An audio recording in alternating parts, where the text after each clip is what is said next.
Darkness covered the land of Egypt, not because the sun had stopped shining, but because fear ruled every heart. For hundreds of years, the Israelites had lived as slaves. They built great cities with tired hands while cruel Egyptian soldiers watched their every move. Every sunrise meant more suffering. Every sunset meant another day without freedom. Yet God had not forgotten his people.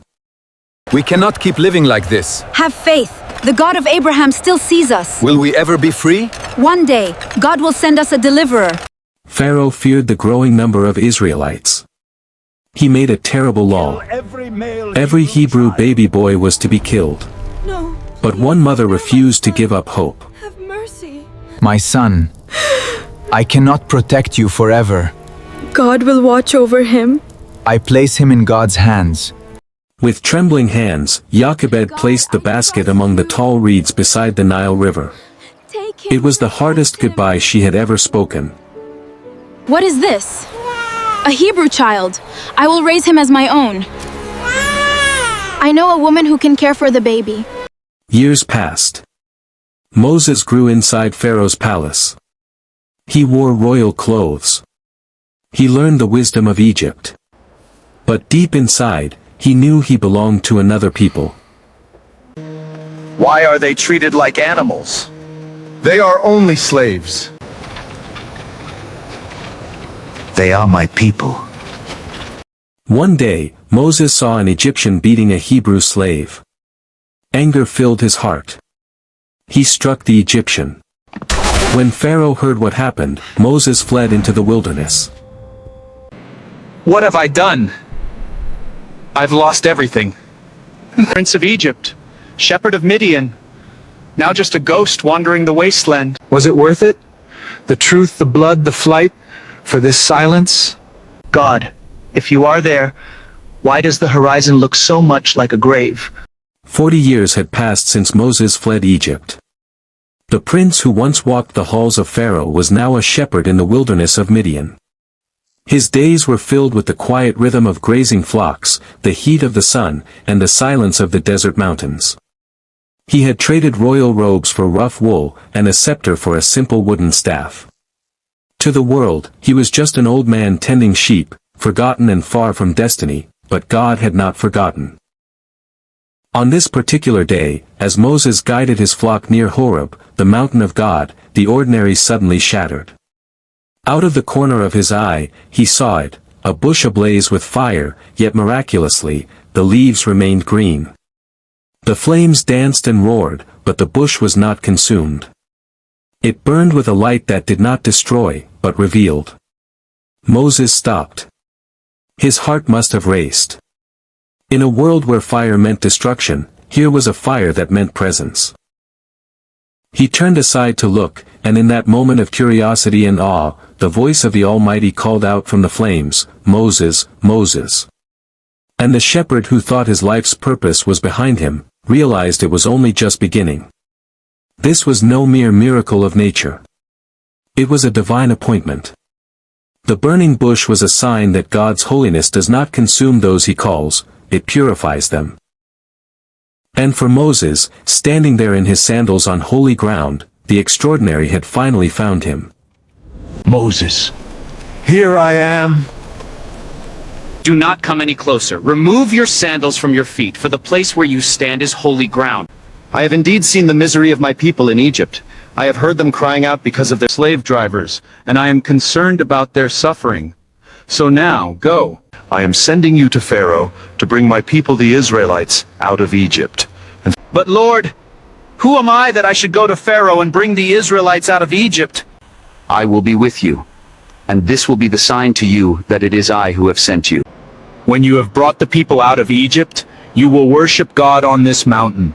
But what if they do not believe me, or listen to me? What if they say, the Lord did not appear to you? And besides, Lord, I am not a great speaker. I have never been slow of speech and tongue. Who gave human beings their mouths? Who makes them speak or stay silent?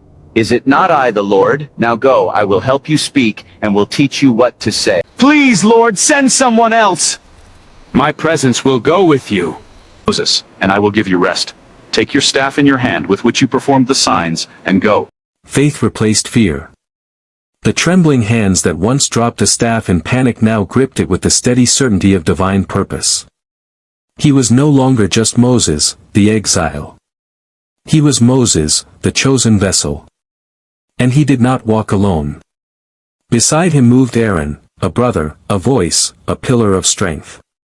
Where one carried the authority of God, the other carried the warmth of human encouragement. Together, their footsteps fell in rhythm, a silent covenant forged in the dust. Moses obeyed.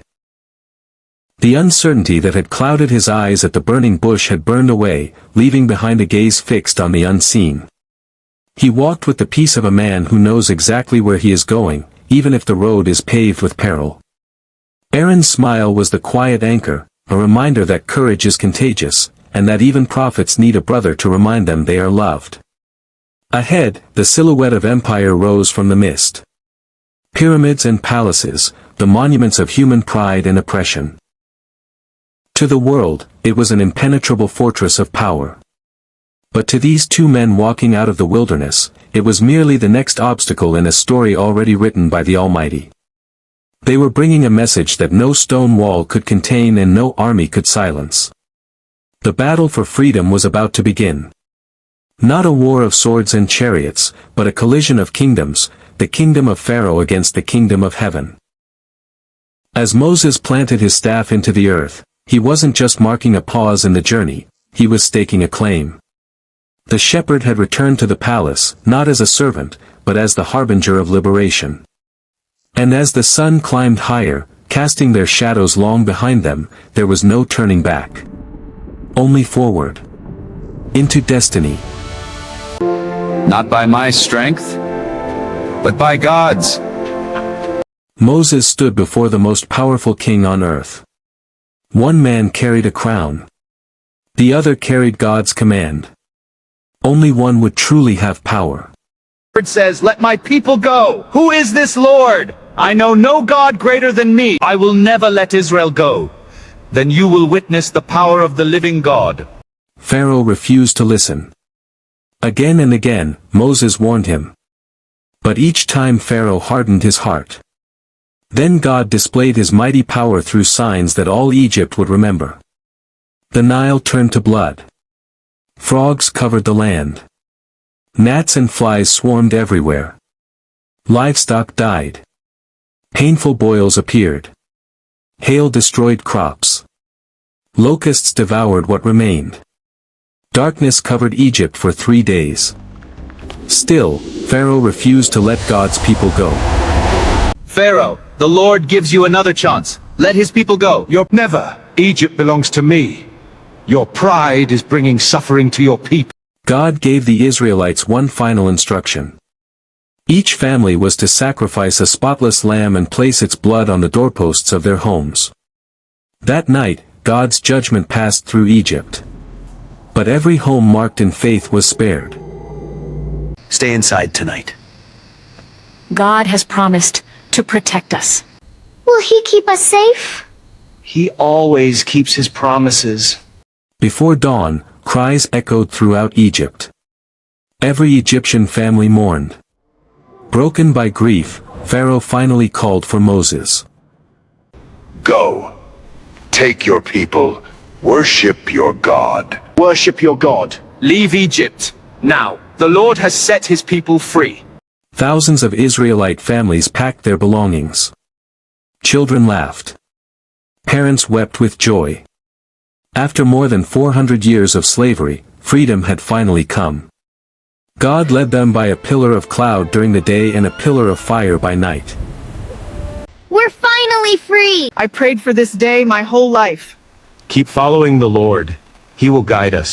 But Pharaoh's pride returned. He realized his slaves were gone. Filled with anger, he gathered hundreds of chariots and his finest soldiers. They rode into the desert to bring Israel back. Done! Prepare my army, we bring them back! Back! Yes, my king! The Israelites reached the shores of the Red Sea. Ahead was deep water. Behind them came Pharaoh's army. Fear spread through the camp. We're trapped! We're going to die! Moses, why did you bring us here? Do not be afraid. Stand firm. You will see the salvation of the Lord today. God spoke to Moses. Raise your staff. Moses stretched out his hand over the sea. A mighty wind blew all night. The waters divided. Towering walls of water stood on both sides. A dry path appeared where moments before there had been only sea. The impossible had become possible. Miracle! Keep moving!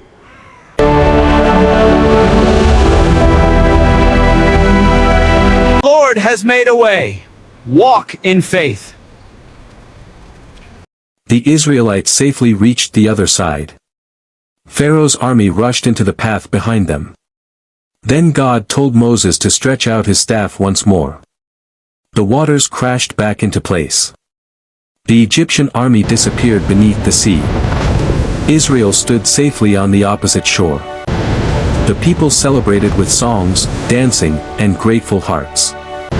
Their chains were gone. Their future had begun.